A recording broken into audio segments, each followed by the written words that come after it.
Next topic है ऑक्सीकारक व अपचायक। ऑक्सीकारक व अपचायक जब आपने बेटा ऑक्सीकारक व अपचायक, oxidising and reducing agent, oxidising and reducing agent. देखो बेटा जो अपनी डेफिनेशंस थी ऑक्सीडेशन रिडक्शन की, ऑक्सीकरण अपचयन की जो डेफिनेशंस है अपनी, उनसे रिलेटेड ही ये डेफिनेशंस होती है। वहां पे अपन ने ऑक्सीकरण अपचयन, ऑक्सीडेशन और अपचयन दोनों की डेफिनेशंस ली थी। तो ऑक्सीडेशन के अंदर जो होता है, ऑक्सीकरण के अंदर जो जो चीजें अपन ने ली वो लेनी है अपने को अपचायक में, और अपचयन में जो होता है उसे अपन लेंगे ऑक्सीकारक। ऑक्सीकारक मतलब अपन ये कह सकते हैं कि जैसे अपना ऑक्सीकरण के अंदर इलेक्ट्रॉन ट्रांसफर कर रहा था, जब भी कोई रासायनिक अभिक्रिया के अंदर केमिकल रिएक्शन में कोई एलिमेंट या एटम मॉलिक्यूल इलेक्ट्रॉन ट्रांसफर करता है उसको अपन ऑक्सीकरण बोलते हैं। अपचयन जिसमें वो एक्सेप्ट करता है। यहाँ पे इस चीज को अपोजिट ले रही है। अपोजिट कैसे कि जो इलेक्ट्रॉन जैसे इसमें तो गेन कर रहा था, तो यहाँ हम बोलेंगे अपचायक। अपचायक में होगा कि जो इलेक्ट्रॉन क्या करे, तो यहाँ ट्रांसफर और यहाँ हो जाएगा गेन करना, कि जो वह रासायनिक अभिक्रिया जिसमें कोई परमाणु अणु या आयन इलेक्ट्रॉन ग्रहण करे ऑक्सीकरण, अपोजिट कर दो। वैसे फिर एक ऑक्सीकरण के अंदर अपन ले रहे थे कि पॉजिटिव चार्ज इंक्रीज हो रहा था, तो यहाँ पे कर देंगे अपन पॉजिटिव चार्ज डिक्रीज होगा। सेम उसमें उसके अपोजिट यात्री योजकता में ऑक्सीकरण में ग्रोथ होती है, उसमें ऑक्सीकरण में यहाँ अपन लिख देंगे अपचायक के अंदर ऑक्सीकरण में कमी होती है। जस्ट इसका अपोजिट यहाँ पे इसमें ले लेंगे। और अपचायक मतलब जो जो चीजें अपन ने ऑक्सीकरण में ली है उन कंडीशंस को अपन अपचायक के अंदर लेंगे, और जो चीज जो कंडीशन अपन ने अपचयन में ली है उनको अपन लेंगे ऑक्सीकारक, ऑक्सीडाइजिंग। बेटा अभी मीडियम की क्लास होगी, फिर ऑक्सीडाइजिंग के अंदर इसके अंदर लेंगे। अब देखो फर्स्ट की डेफिनेशन बेटा नंबर 1, इसमें दो चार पॉइंट लिखने आपको। फर्स्ट हेडिंग डालो आप ऑक्सीकारक, फर्स्ट हेडिंग डालो ऑक्सीकारक, ऑक्सीकारक, और इसके अंदर डेफिनेशन लिखो। किसी रासायनिक अभिक्रिया में, किसी रासायनिक अभिक्रिया में वह परमाणु अणु या आयन, वह परमाणु अणु या आयन इलेक्ट्रॉन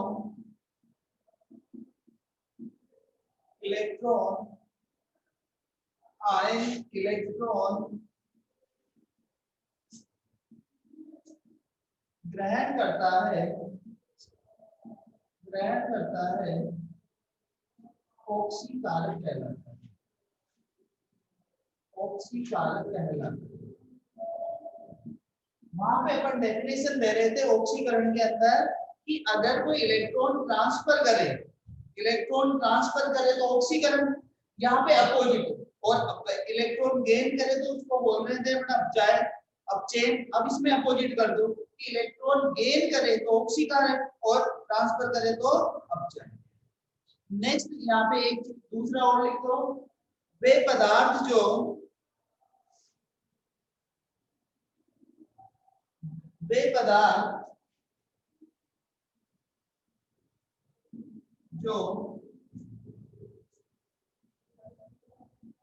दूसरे का ऑक्सीकरण करे, वह स्वयं अपचयित हो जाए, अपचयित हो जाए, वह स्वयं अपचयित हो जाए, मतलब दूसरे का तो ऑक्सीकरण कर दे और खुद क्या हो जाए, अपचयित। या अपन लिख सकते हैं वे पदार्थ जिनके ऑक्सीकरण अंग में कमी होती है। बेटा सारी कंडीशंस ऑक्सीकरण की अपोजिट है, मतलब अपचयन की कंडीशंस इसमें लेनी है सारी, जितनी जो अपचयन इलेक्ट्रॉन एक्सेप्ट कर रहा था, ऑक्सीकरण अंग में कमी हो रही थी, या आप यूं कह सकते हो ऋण संयोजकता में वृद्धि हो, नेगेटिव चार्ज के अंदर वृद्धि।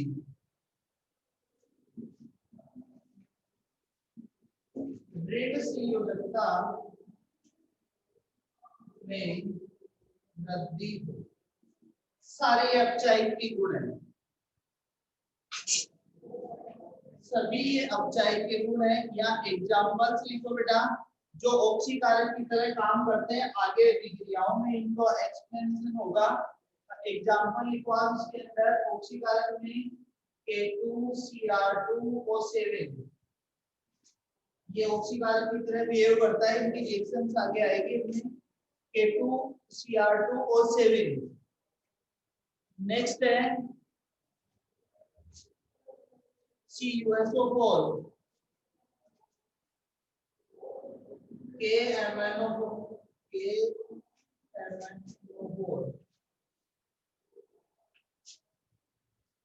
Cl2Br2I2 Cl2Br2I2 H2O2 ये सारे ऑक्सीकारक की तरह काम करते हैं, सभी ऑक्सीडाइजिंग एजेंट होते हैं।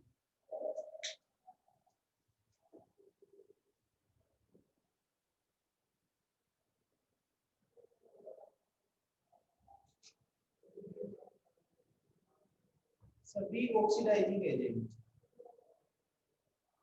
नेक्स्ट हेडिंग डालो अपचायित, नेक्स्ट हेडिंग डालो अपचायित, अगला टॉपिक अपचायित।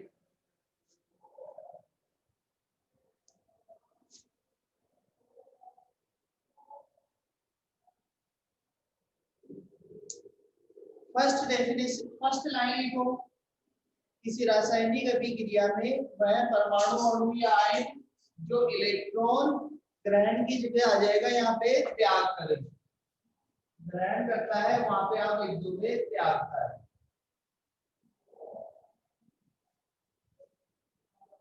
त्याग करता है, ऑक्सीकारक कहलाता है, ट्रांसफर करेगा।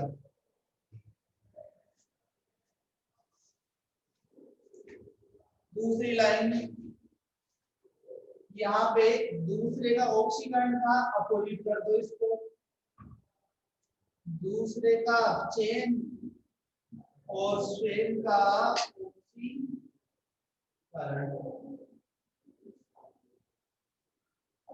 नेक्स्ट ऑक्सीकरण अंक में वृद्धि हो,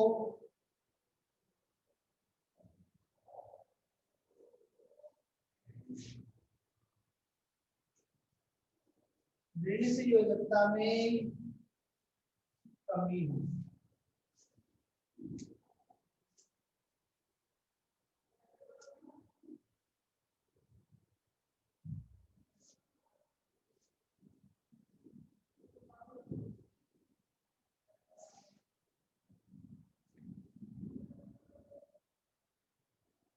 नेक्स्ट एग्जांपल H2S H2O2। बेटा H2O2 हाइड्रोजन पेरोक्साइड है, ये एक ऐसा कंपाउंड है जो ऑक्सीडेशन, ऑक्सीडाइजिंग और रिड्यूसिंग दोनों की तरह बिहेव करता है। ऑक्सीडाइजिंग की प्रॉपर्टी भी रिप्रेजेंट करता है, रिड्यूसिंग की भी प्रॉपर्टी। SnCl2 HNO2 ये सभी एग्जांपल इसी में आते हैं। HI HBr HCl KI, सभी एग्जाम्पल इसी में ले रहे हैं। FeCl2,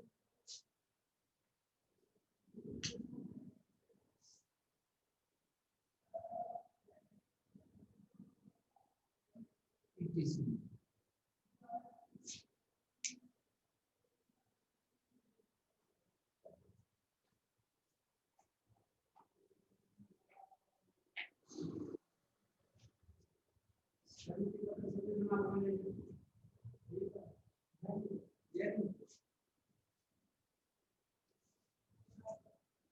एक दो एग्जाम्पल लर्न करना है, आगे जब आप इसको बार बार चैप्टर्स को पढ़ोगे ऑटोमेटिक इनको रटने की जरूरत नहीं पड़ेगी। ये एग्जाम्पल्स ऐसे हैं कि आसानी से हो जाएंगे। आगे वाले ऑक्सीडेशन वगैरह वो देखोगे तो उसमें हो जाएंगी।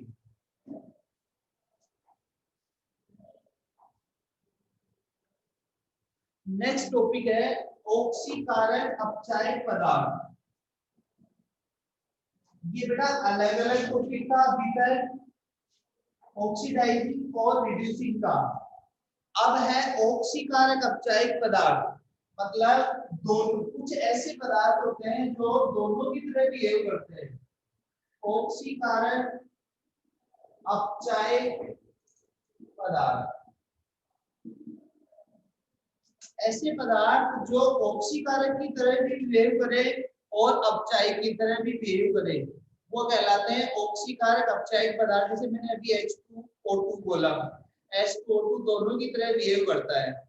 हमने एक लास्ट में एक टॉपिक डाल रखा है रासायनिक अभिक्रियाओं का, वहां पे रासायनिक अभिक्रियाओं के अंदर असमानुपातन अभिक्रिया होती है, उसके अंदर ये क्लियर होगा।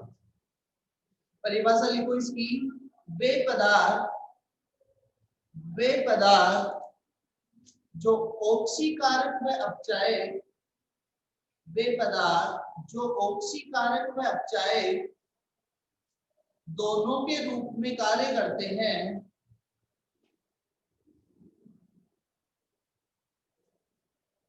उन्हें ऑक्सीकारक अपचायक पदार्थ कहते हैं। उन्हें ऑक्सीकारक अपचायक पदार्थ कहते हैं। दोनों की तरह बिहेव करें, या अपन यूं कह सकते हैं कि वे पदार्थ जिनके ऑक्सीकरण में कमी भी हो सकती है और वृद्धि भी हो सकती है। एग्जाम्पल लिखो बेटा इसके। नंबर 1 H2O2,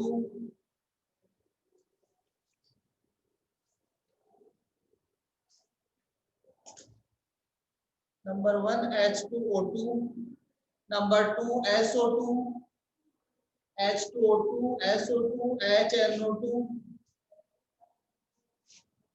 HClO, HClO2, ये सारे एग्जाम्पल, H2O2, H2S, ये सभी एग्जाम्पल ऑक्सीकारक और अपचायक दोनों की तरह बिहेव करते हैं।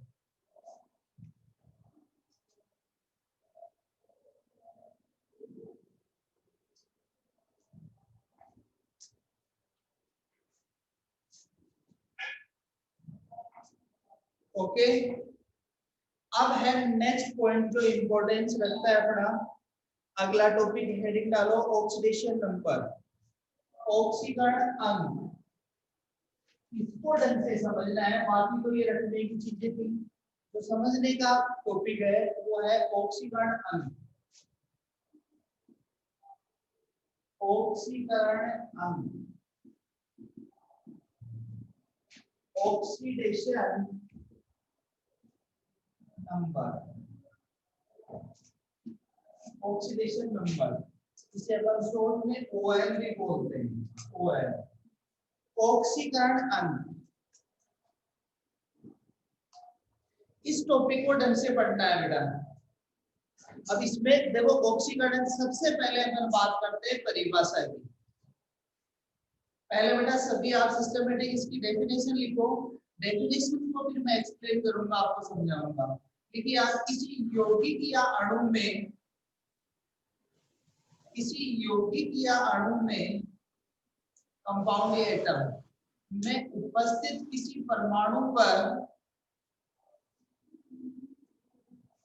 किसी यौगिक या अणु में उपस्थित किसी परमाणु पर उपस्थित आवेश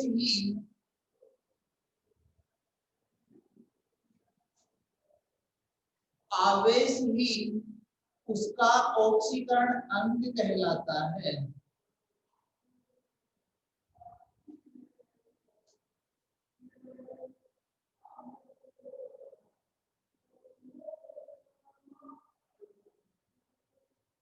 आवेश ही उसका ऑक्सीकरण अंग कहलाता है, मतलब इसका ये है, देखो परिभाषा मैंने डेफिनेशन ली है कि किसी यौगिक या अणु में, जैसे बेटा मैंने लिखा KMnO4, यहाँ पे लिखा मैंने KMnO4।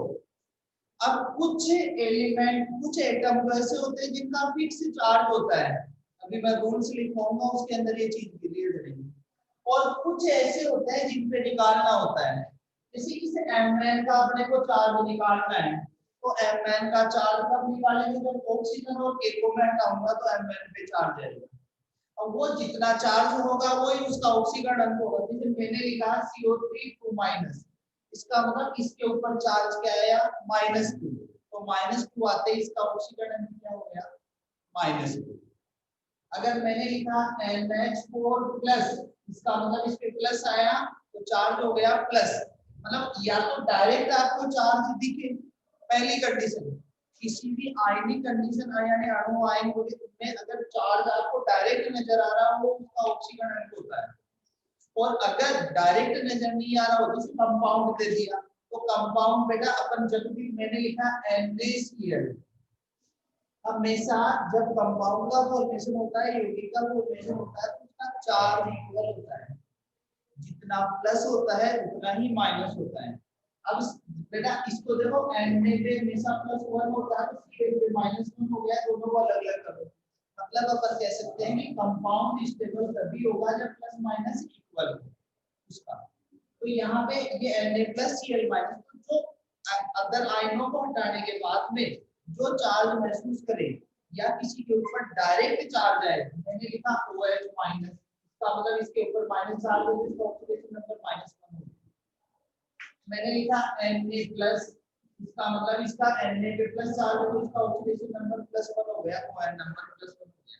तो जो चार्ज आए अदर एलिमेंट्स को हटाने के बाद में वही उसका ऑक्सीडेशन नंबर होता है, ऑक्सीकरण अंग होता है।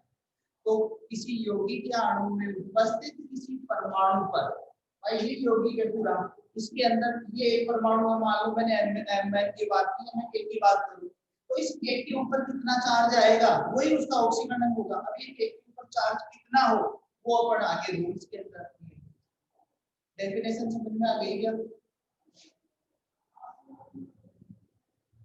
जल्दी टाइप करो।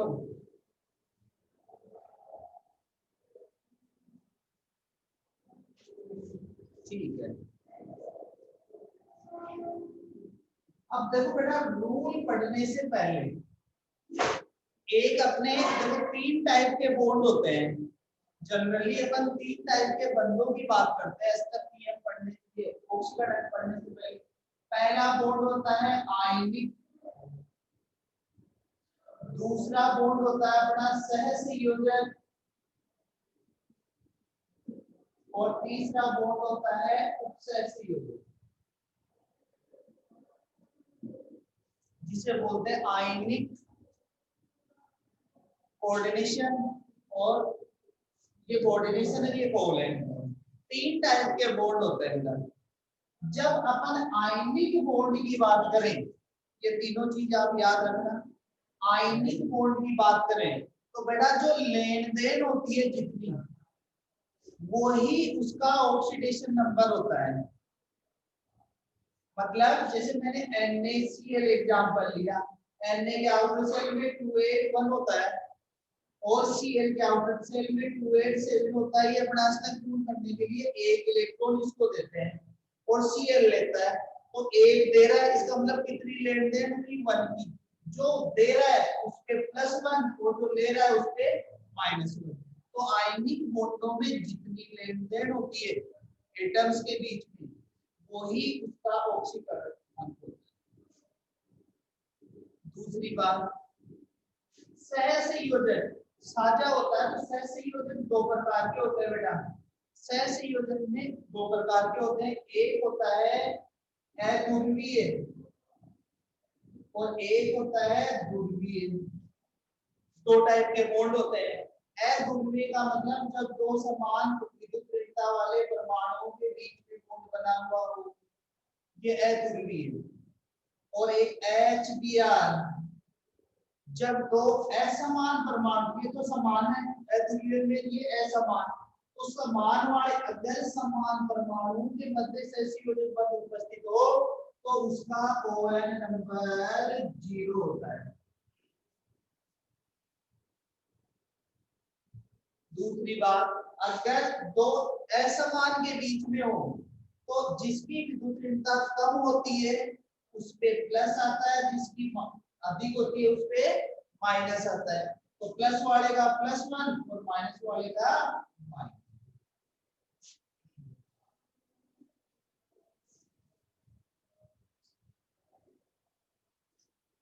बोलो बेटा, क्लियर?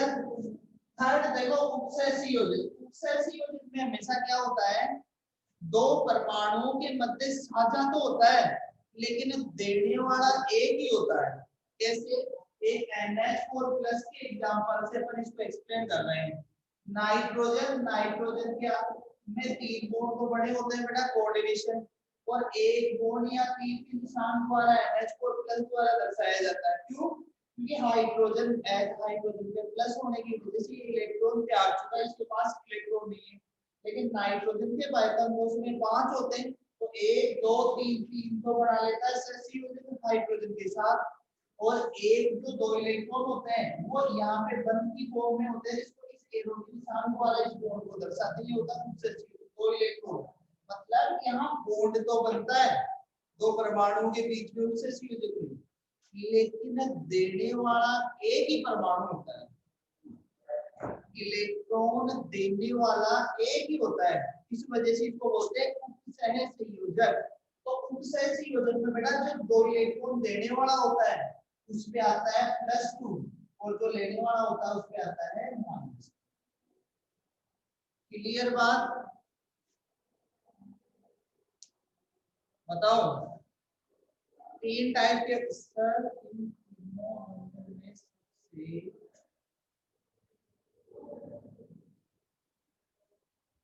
स्ट्रॉन्ग कौन सा होता है? सहसंयोजक बराबर साझा। चैप्टर नंबर 4 के अंदर ये चीजें पढ़ोगे, इनके एग्जांपल्स पढ़ोगे, ऑक्टेन रूल पढ़ोगे, ठीक है? अभी सिर्फ ये पढ़ लो। मैं यहाँ ऑक्सीडेशन को कंप्लीट करो बेटा, आप आउट ऑफ 10 चले जाते हो। आप कोई भी वर्ड बोला जाता है उसमें बहुत डीप से आपके चैप्टर नंबर 4 में कंप्लीट ये चीजें हैं आपकी सारी। कौन सा बॉन्ड स्ट्रॉन्ग होगा, कैसे बनेगा, क्यों बनेगा, सारी चीजें हैं वहाँ पे। सिर्फ मैं यहाँ क्या है कि इसमें जरूरत पड़ती है इसलिए मैंने मेन चीज बताई आपको। ऑक्सीडेशन नंबर की मैं बात कर रहा हूँ, अगर मैं उस पे जाऊंगा तो उससे पहले मेरे को ऑक्टेट बनाना पड़ेगा, उसके अकॉर्डिंग उसको एक्सप्लेन करते हैं। यहाँ आयनिक के अंदर लेन देन वाला पढ़ लोगे ना, ये 3 चीज समझ में आ गई। उपसहसंयोजक के अंदर देने वाले पे +2, लेने वाले पे -2। सहसंयोजक के अंदर दो समान के बीच में बने तो ऑक्सीकरण में 0, और असमान के बीच में बने तो जिसकी विद्युत ऋणता अधिक हो, जिसकी विद्युत ऋणता अधिक हो उस पे -1 है, जिसकी कम हो उस पे +1। आयनिक के अंदर जितनी लेन देन हो, एक की लेन देन हो रही है तो उस पे +1, और एक ले रहा है तो -1। हमेशा आयनिक बंध धातु रहता तो के बीच में बनता है, ठीक है बेटा? अब अपन चलते हैं रूल पे, नियमों पे। नंबर 1 लिखो आप, ऑक्सीकरण की परिभाषा हो गई। हेडिंग डालो, ऑक्सीकरण की याद करने के नियम।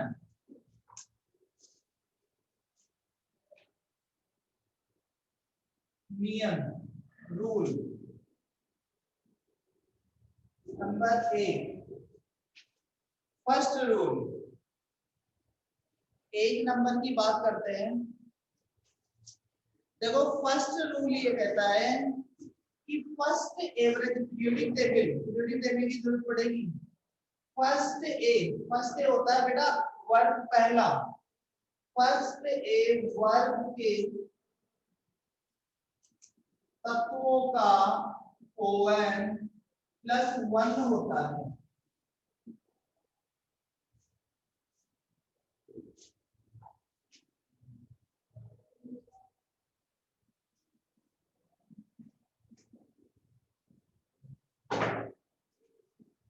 आवर्त सारणी का जो पहला वर्ग है बेटा, हाइड्रोजन को फर्स्ट वर्ग में काउंट नहीं किया जाता है। हाइड्रोजन की पोजीशन एक्सेप्शन है पीरियोडिक टेबल के अंदर। आपके 9 नंबर चैप्टर हाइड्रोजन का है, वहां पे ये चीज अपन क्लियर करेंगे। अब देखो फर्स्ट, हमेशा कहीं पे भी आपको फर्स्ट वर्ग नजर आ जाए, फर्स्ट ग्रुप नजर आ जाए, किसी के साथ भी जुड़ा हुआ हो, तो आप उसका ON प्लस 1 रखोगे। Lithium, sodium, potassium, rubidium, caesium, last वाला FR है ना, FR को यहाँ पे नहीं लेंगे क्योंकि वो एक रेडियो एक्टिव एलिमेंट होता है। ओके बेटा, नेक्स्ट लेते हैं नंबर 2। सेकंड ए वर्ग के तत्वों का ON प्लस 2 होता है। फिक्स है, कहीं पे भी नजर आए आपको सेकंड वर्ग के तत्व, आप लिख दोगे प्लस 2। और एग्जाम ये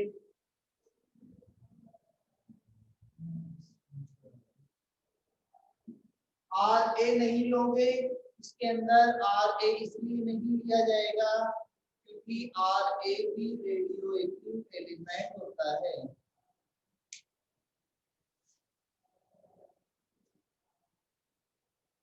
ओके,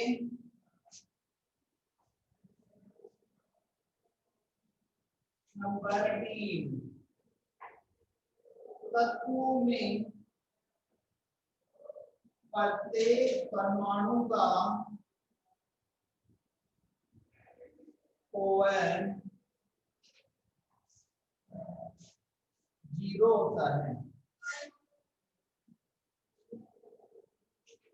तत्वों में प्रत्येक परमाणु का ON 0 होता है। तत्व का मतलब हो गया स्टेबल कंडीशन, एलिमेंट्स की स्टेबल कंडीशन। जैसे मैंने लिखा P4, बेटा P4 ये फास्फोरस P4 की फॉर्म में पाया जाता है स्टेबल, तो यहाँ पे P का ON क्या होगा, P4 में P का ON 0। ऐसे S8 सल्फर S8 में मिलता है स्टेबल कंडीशन में एलिमेंट फॉर्म इसकी यही होती है, और ये होगी तो S का ON कितना हो जाएगा इसमें 0। ऐसे जैसे मैं लिखूं H2 hydrogen, H2 stable condition होती है हाइड्रोजन की, तो H2 का ON क्या होगा 0। ऐसे मैं N2 लिखूं तो N का ON कितना होगा 0। मतलब ये इनकी स्टेबल कंडीशन होती है जिसमें ये मिलते हैं normal condition. F2, Cl2, Br2, I2 ये जितने भी टाइप के होते हैं सब में इनका ON 0 होगा।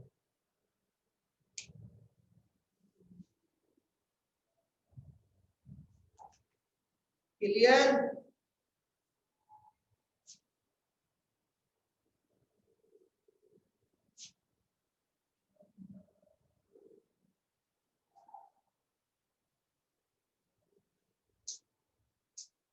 नेक्स्ट, मतलब अकेले जहां पे भी नजर आ जाए O2 N2 सिंगल तो वहां 0 रहेगा। नेक्स्ट रूल लेते हैं हाइड्रोजन। हाइड्रोजन का अपने हाइड्रोजन का अपने यौगिकों में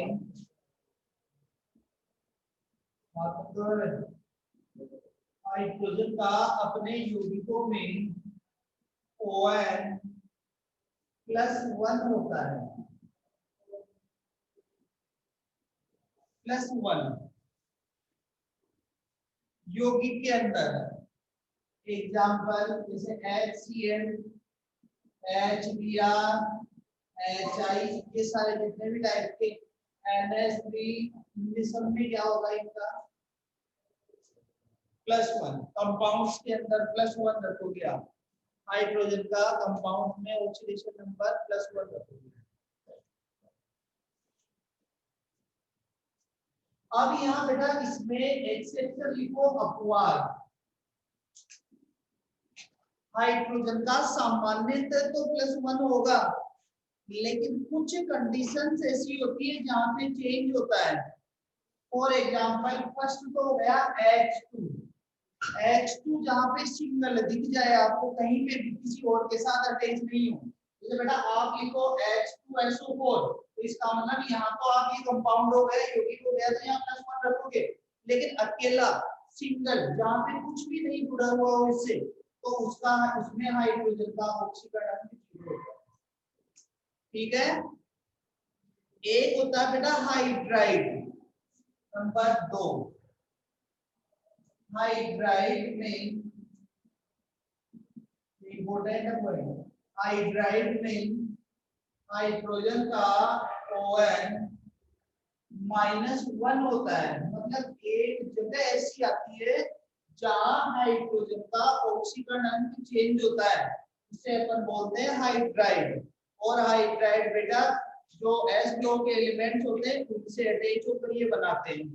जैसे एग्जांपल अगर अपन हाइड्राइड का ले NaH, अभी बेटा मैंने आपको बताया Na फर्स्ट ग्रुप का है, अगर Na फर्स्ट ग्रुप का है तो हमेशा +1 होगा, तो हाइड्रोजन का यहाँ कितना हो जाएगा -1, मतलब +1 -1।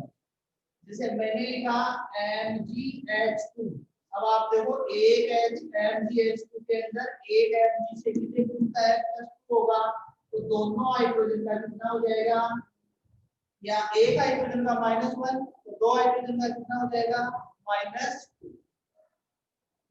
ऐसे जैसे Li का +1 होता है तो हाइड्रोजन का -1। हाइड्राइड की बात समझ में आ गई क्या, मेटल्स के साथ जब ये अटैच होगा।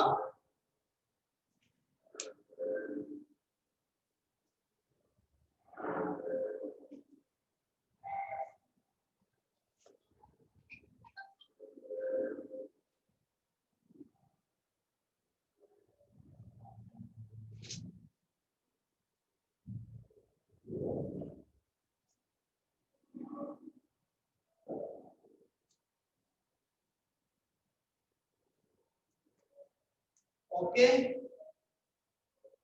आगे के रूल बेटा कल करवाऊंगा, क्योंकि अगली क्लास में गेम नहीं रहा, बच्चे फिर वेट करने लग जाएंगे, 5 मिनट ही बचे। आज लेट स्टार्ट हुई।